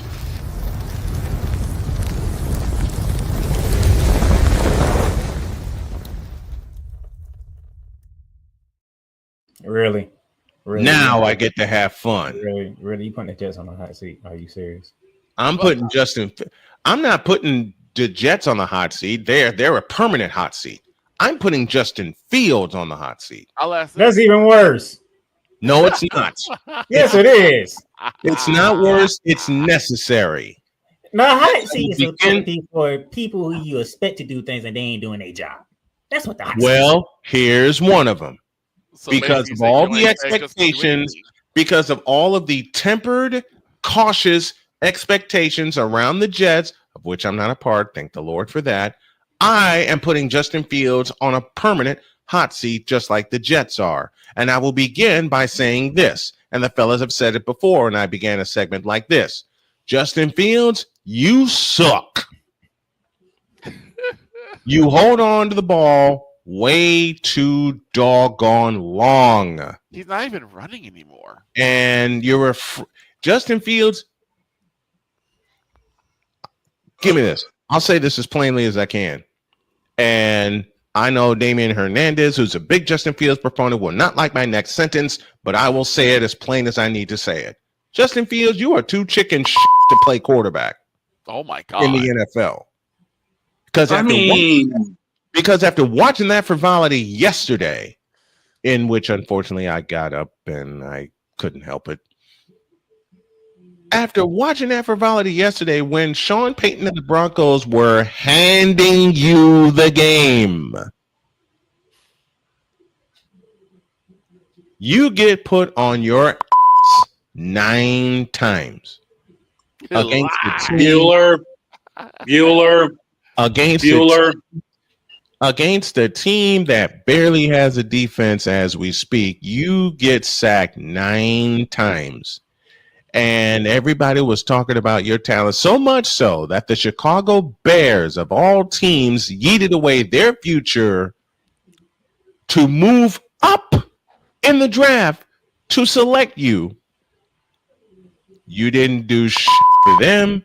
You didn't do shit for the Pittsburgh Steelers, and you're certainly not doing shit for the New York Jets. I wouldn't put the Steelers on Justin Fields because he didn't play.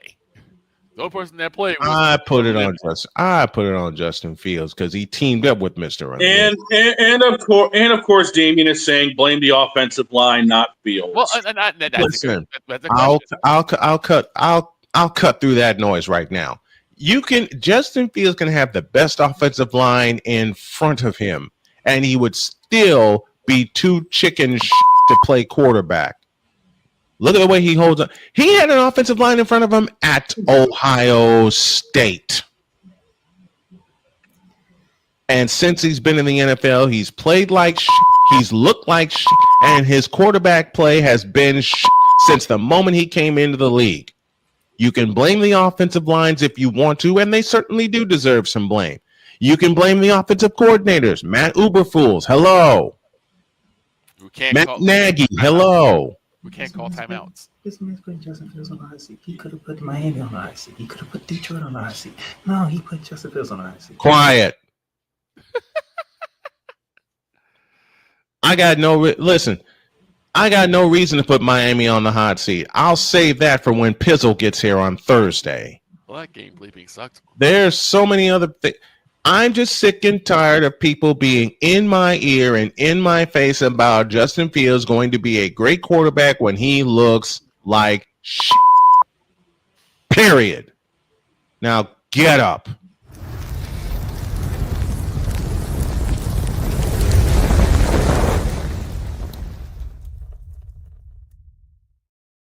This man was on my seat because of a minority of the people who talks about Justin Fields.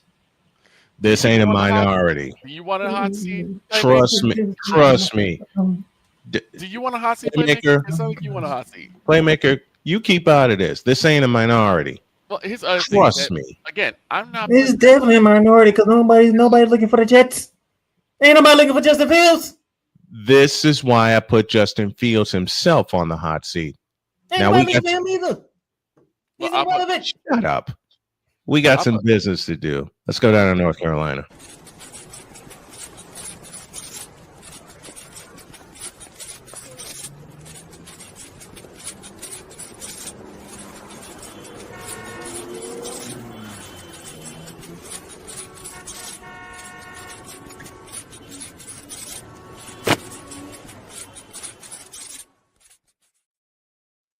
Jay Spivey is with us from North Carolina. Good morning, sir. Good morning, gentlemen. Good morning, Mr. Spivey. How you doing? I'm hanging in there. Well, you're doing better than me. I just heard your conversation about Justin Fields. I got the answer for you. He sucks. See? And he looked like garbage yesterday. And his team was an embarrassment yesterday. And his coach did him no help by literally sitting on the clock at the end of the first half. Yep. Aaron Glenn should be called down for what he did yesterday. Aaron Glenn should be fired. That was awful. It was awful. Well, at least you're doing better than me, Jay, because I had to watch the nonsense that was on at noon. In Carolina. Yeah. Well, I don't normally root for the Panthers, but I rooted for them yesterday. I know you did. It goes. This is why I've been to say he's always getting kicked. It goes to what I said. It goes to what I said a long time ago. There are two things that every NFL fan has in common. One, they want to see their team win, and two, they want to see the Cowboys lose. It feels damn personal. I'm gonna be honest. A large part of it is the guy who has a birthday today. The guy sitting up there who apparently the man that turned 83, Jerry Jones. Gerald, yes, 83 years old. I knew there was a reason why they. Oh, he did do you a favor though. He didn't speak after the game. I knew they had this reason. Wait, I knew there was a reason they had like 3 fuel tanks of Jack Daniels back there. Fuel tanks, not bottles. Fuel tanks. Why gotta be fuel tanks? Wait a minute. Wait a minute. I was supposed to have that delivered not too long ago. Damn it. Yeah, they hijacked the Dogfather's supply. I'm sorry. Damn it. They went to Dogfathers. Jay, your thoughts on the Carolina game yesterday? Well, a lot of people seem to be surprised. I'm not. I mean, the Cowboys are like it's like a Jekyll and Hyde team every week. Mm-hmm. I mean, you play. I know they played in Charlotte, which is not that much of a home field advantage. No, it's not. But because I mean, the Cowboys fans they come everywhere. SoFi Stadium. But I mean, what did you say? And you, I mean, I raised some SoFi Stadium in that regard. Yesterday. Carolina they'll probably beat the tar out of Washington next week. And there's so many. Jay and I have talked about this before. Victor and I have talked about this before. Even with the Panthers that were playing the way that they played yesterday, there's still so many empty seats at Ericsson Stadium. Well, so many empty seats because they don't know. As I said, they don't know.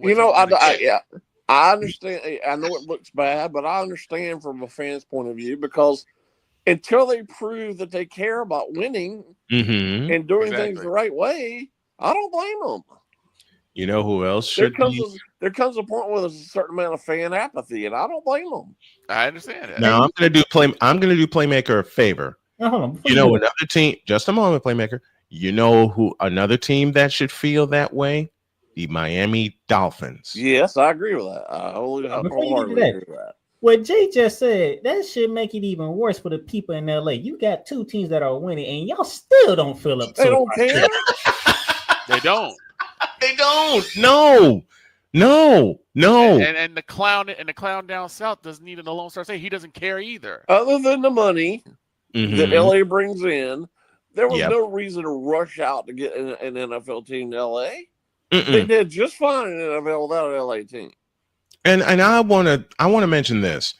When they built SoFi Stadium, it was not for the Chargers. No. It was for the Rams and it was for the Raiders. And I'm sorry. Period. The Chargers have no business playing in LA. They need to go back to San Diego. They need to. They should have never. The Rams don't have no business playing in LA. Just like I know they got a brand new arena, but the Clippers should be playing in San Diego too. Absolutely. And don't get me started with that because you know my next two words. At least the Clippers got a home court advantage. No, they don't. Seattle in NBA. Oklahoma City should not be celebrating. That team should be the Seattle Supersonics. Well, I think we're about ready to see a team back in Seattle when they add two teams. That team won the championship in Oklahoma City. Okay. And I'm not buying it. That team. You don't have to buy it as far as I'm concerned, will be the Seattle Supersonics. No matter how you feel, you can't call me. I can. Well, actually, I can't. Playfully, I can. When does either team in SoFi have a home field advantage? They never do. Never. Nope. I mean, as soon as we got done with the Colts, the first thing I saw was 49er fans bought up 61% of the ticket. I'm like,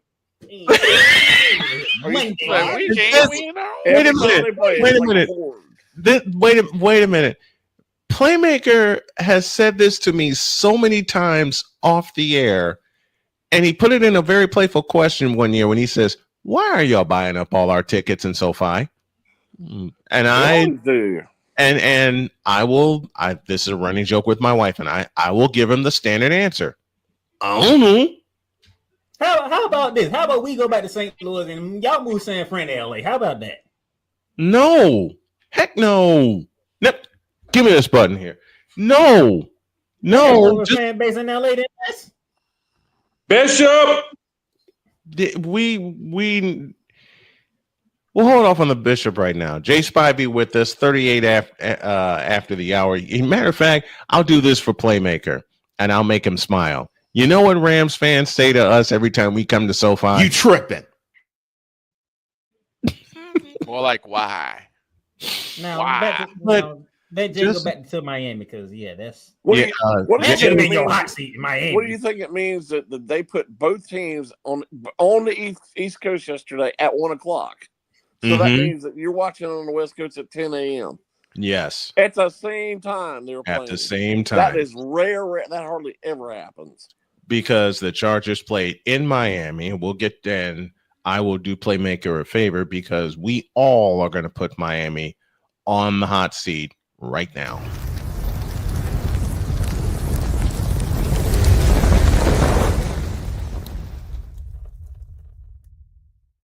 I don't know why.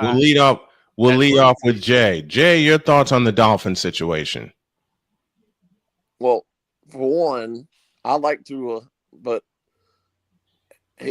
he's just banged up. He's like gun shy. 3 years ago, he took 3 concussions in 14 weeks. Yep, like I said, and that's that we know of. As little people care about the Jets, even less people care about the Dolphins. And Tua called him out, saying players are late to players only meetings. Yeah. Yeah, he put it out on Front Street. Are you surprised? No, it's just like no, I'm not. Usually a lot of guys keep quiet about that, so I'm very surprised. So I'm kind of surprised at that. Let me go back to Jay. You know when I said that Aaron Glenn should be fired? You know who should be fired? Mike McDaniel. It's getting very close to that. You want to fire Aaron Glenn after 6 games, but Mike McDaniel's been there for how long? And you just now want to fire him? But what have they done since Ross has been the owner? Nothing. Since Steve Ross has been the owner. Nuff and Ing. You know what I call this? I call this karma. And I'm sorry, Miami Dolphins. They need to switch back to their old uniforms. Those ones they use now are not good. Thank you. Man, I don't care about the uniform. This is karma for how they did a certain coach up in Minnesota. Oh, that ain't karma for that. Yes, it is. That's karma for them not putting a good football team together. More like it's karma for basically putting 2. Guess who would have put a good football team together? It ain't Minnesota, I'll tell you that much. I mean, what have they done since should still be the head coach of the Miami Dolphins. They won't be going through this right now. That's true. Yeah. That was a terrible decision. Well, it's Miami. I was going to say, has Miami ever made a good decision? Not since Don Shula. Well, you talking about the Miami football team or Miami in general? Miami Dolphins in general, the football team. Miami football team. There you go. You just gave me something. Since you mentioned that, you know, Snowman, I mentioned this a long time ago.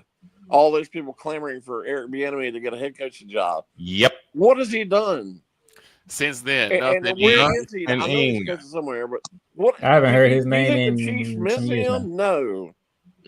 I've heard people say they should change the name from Eric Bieniemy to Eric the Enemy because he's the enemy of. There were millions of people who thought he should have got the head coach's job.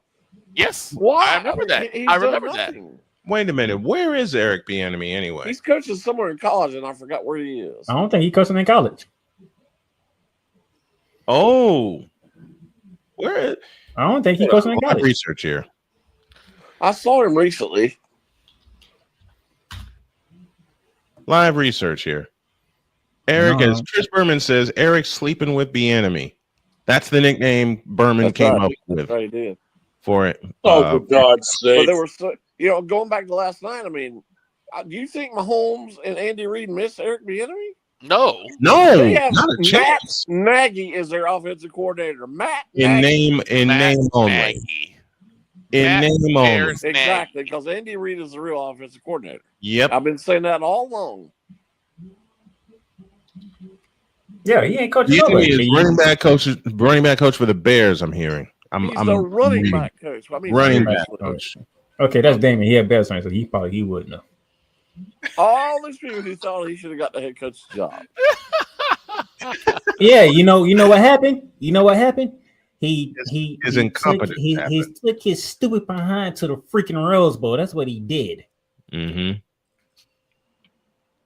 You shouldn't even went to college. Should took the year off. But no, you want to go down to James UCLA, Franklin. and then like when James Franklin, Like James thank you, Jay. Like James Franklin, who won nothing.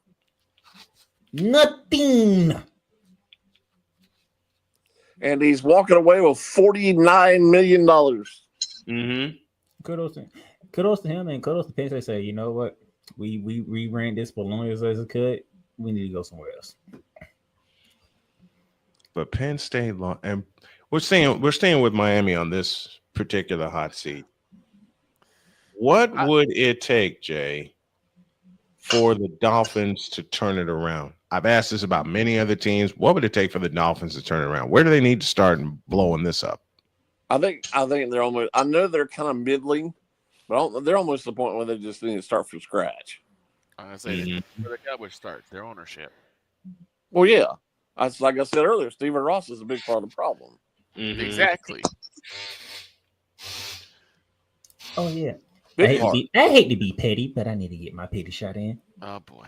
Hey, Stephen Ross, how you like Justin Herbert now?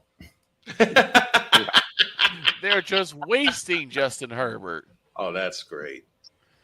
No, Stephen Ross wanted Tua. They wanted Tua, but Justin Herbert, and Justin Herbert just went down there and came out with a dub. A walk-off dub at that.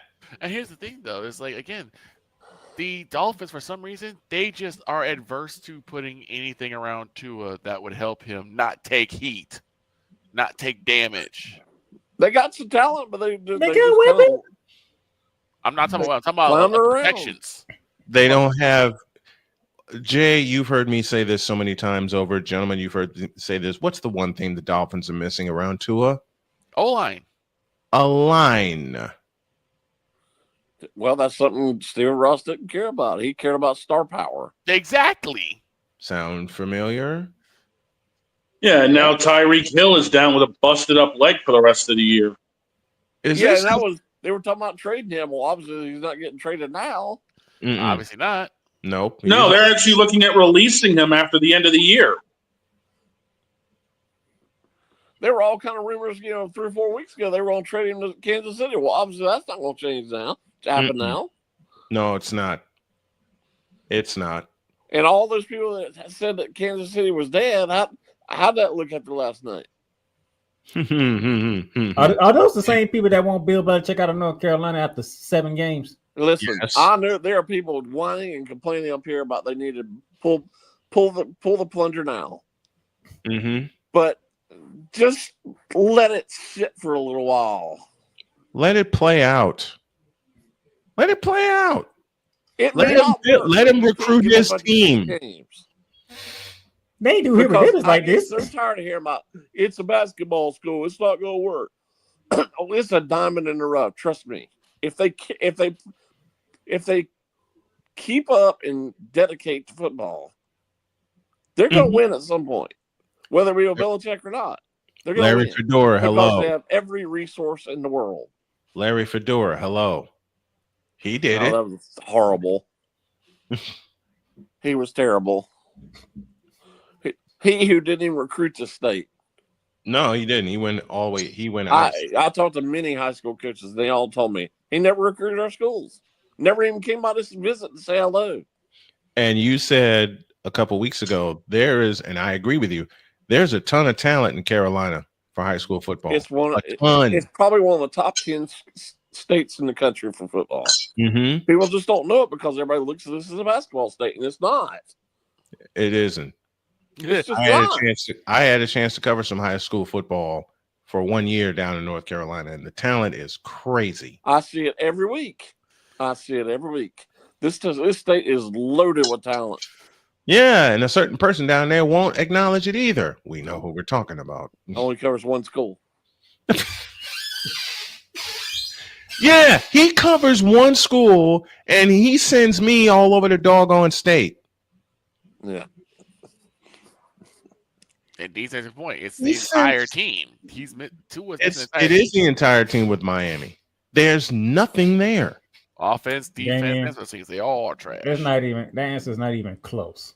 That answer's not even close. I don't even know why you asked that question. Let's ask it to Jay. Who sucks more, the Dolphins or the Marlins? Ooh. I know Jay is not. That is not no tough call. The Marlins is way worse than the Marlins have been a disaster for a while because as soon as they get good, they start selling off players. Yeah, they win 2 World Series and then they blow up the team. Well, I can't blame the fans at all for not coming to see them play. Let them play the entire season. Well, I mean, I've never been there, but apparently their stadium is pretty nice from what I gather. It is. It is. It is. When you have something nice, well, can you blame them? But it's ugly inside. What's going to happen? I don't blame people for not showing up. I'm certainly not. That's one of the few stadiums I won't visit when I do my stadium tour, but I'll probably take a visit anyway, just to take in the game. As long as it's in the middle of summer and the roof's closed and it's air conditioned, I'll go to every game in the world. Mm-hmm. But I'm not going to sit there through 100% humidity and pouring down rain. Think of it like this. You'll take SoFi Stadium and it's the home of the New York Jets. That's what it is with the Miami Marlins. There's a joke right there, the Jets. Oh, no. Okay. There you go, Snowman. I tied it all in for you. Here's minus 10 yards. It was awful. They were terrible yesterday. I've seen more. That's what happens when you get sacked 9 times, okay? When you get sacked 9 times, they come off your passing yards. Justin Fields was terrible. Yes. Hey, Justin Fields was terrible. The O-line was terrible, okay? It's terrible all around. Hell, even Sean Payton and the Broncos were terrible. They shouldn't even have been that close. And the Jets finally forced a turnover. And guess what? That was the first play that got there in game. Yep. Yep. Kurt Warner and Rich Eisen called the game, and they were both incredulous as to what the heck the Jets were doing the first half yesterday. Yep. Kurt Warner was speechless. More often than not, they were on the 40-yard line and basically kneeled the ball. No, they faked the punt, got the first down. It was like, okay, we're done. Yeah, that was it. What was the point of you faking the punt for then? I have no idea. It irks me about that whole thing is that why is he not being called on the carpet? Being Aaron Glenn. Because he just got there. Because it's New York. And for some reason, Jets fans still believe in Aaron Glenn. He just got there. I heard this Thursday night in the Giants game. Mm-hmm. Even though the Giants won the other night, the Giants have the worst or the second worst record in the last 8 years, only surpassed by the Jets. Yep. Mm-hmm. Yep. The 2 worst teams of the last year are both New York teams. Yes. But guess what? They're more incompetent than the Browns, who have 8,000 quarterbacks. But you have none. But then again, the Browns will Brown. So speaking of the Cleveland Browns, oh my goodness, they started their 42nd quarterback since 1999. Unbelievable. And you wonder why you can't win. Again, Browns will Brown. 42 quarterbacks have started a game for the Cleveland Browns, and some of the names of these quarterbacks. Spurgeon. And you traded your quarterback last week to a division rival. Rival. In your own state. Hey, look, by the way, since we talking about the Browns, Pittsburgh Steelers fans, if I was y'all, I would be worried because that was not an inspiring performance by the Steelers. Nope. It doesn't matter. That division is so horrible. They're going to win this division running away. It was 9-3 after the half.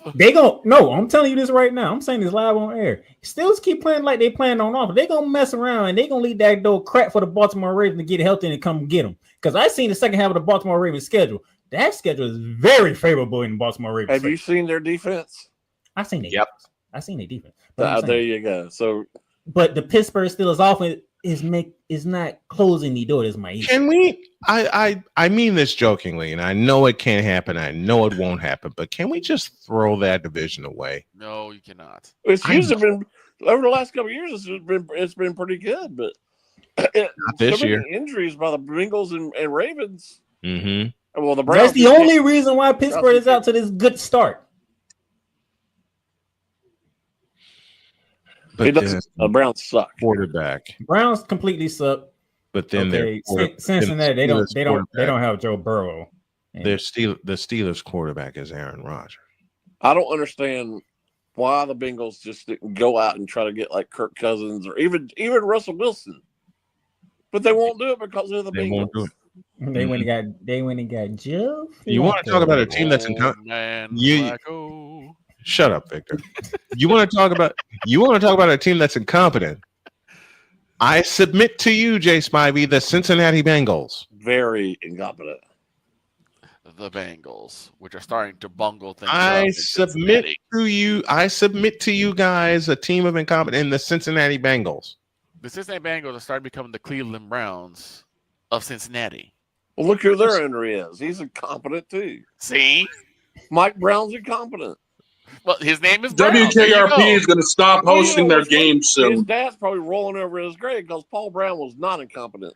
No, he was not. Last name was Brown. It makes sense now. And they renamed Paul Brown Stadium, which they shouldn't have. So the Bengals knows the end right there. So the Bengals brown, the Dolphins brown, and the Browns brown. I'm not going to say it. I want to say it, but I'm not going to. Just say it. We'll finish with this. I have 4 words. Besides, how about those Bucks? How about those Colts? Well, all those people that you almost blew it. We should have blown it. Honestly, all those people who buried Daniel Jones. How's that looking now? Right. Maybe it's because he played for the Giants. I'm gonna say. I looked at that guy and said, "Oh, Kyler Murray ain't playing. Oh Lord, Arizona's not going to pick up." You know what? All of a sudden, overlooked Jacoby Brissett. I said it during the live. I'm glad you mentioned that. I was thinking that yesterday. 3-year-old. We overlooked. Kyler Murray's probably a better player. However, for that team, Jacoby Brissett might be better with Jacoby. Jacoby Brissett's the better quarterback because Kyler runs all the time. He doesn't allow his receivers to breathe. I'm going to make a comparison that made Shane spit out his food. Kyler Murray equals Justin Fields. I was going to say the same thing. I was going to say the exact same thing. I got him. Are we interrupting his lunch? I was going to say the exact same thing. Kyler Murray is a lot like Justin Fields. Let's end this show on a good note, okay? I'm sick of it. I just did. No, end this on a good note. I just did. Angel Reese. Congratulations on the victory. God, Angel Reese. You said good note. I ain't done. I had to put that in Angel Reese. Because you and Damien want to go back and forth between Caitlin Clark and Angel Reese. I have nothing to say. But I'm out of this one. Congratulations to Angel Reese, but Asia Wilson is the GOAT. Yeah. No, she's not. No, she's the GOAT. No. She is right. I will not of all time. Okay, I will come to a compromise. Not of all time, she's not. I will come to a compromise. One thereof. But the GOAT in women's basketball? No. I ain't sitting on that mountain. You know who I think it is. Well, you better go look in the accolades. You know who I think it is. Accolades be damned. Because for me, the GOAT is Cheryl Miller. She's not for me. She's number 2 for me. Who's number 1 for you, Jay? Tarasi. In fairness to Snowman, there was no WNBA for Cheryl Miller. Tarasi. Heck no. Tarasi. I'll pick Mario Moore before I pick Tarasi. Tarasi's better than Maya Moore. No, she's not. Tarasi's better than Asia Wilson. And before this argument gets you better start this blasphemous. You will put respect on Asia Wilson's name. You gonna put respect on Mario Moore's name. I put respect on Maya Moore's name. Maya Moore's better than Asia Wilson. Doggone it. Mario Moore is definitely better than Diane Taurasi. You can. Maya Moore is better than Asia Wilson. No way. We'll leave it there. Jay, thanks for joining us. This is an argument that's going to rage forever. Thank you, Jay, for joining us. We appreciate you. We'll see you next Monday. All right.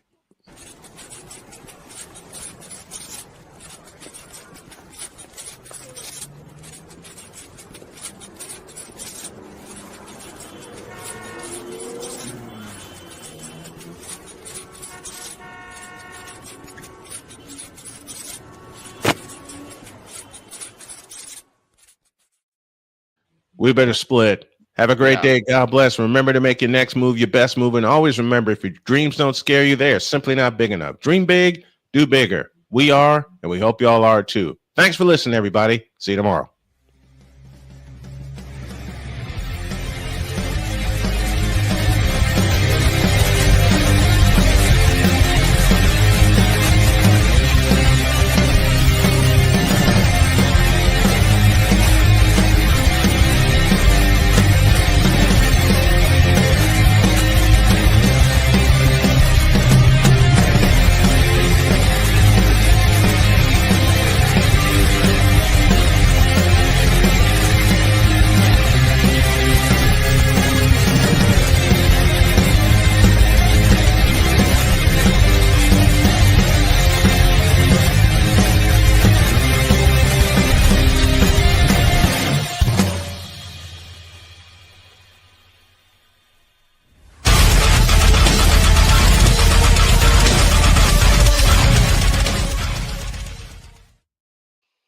Kyler Murray equals Justin Fields equals Angel Reese equals Asia Wilson equals LeBron James. Solve that equation. See you tomorrow.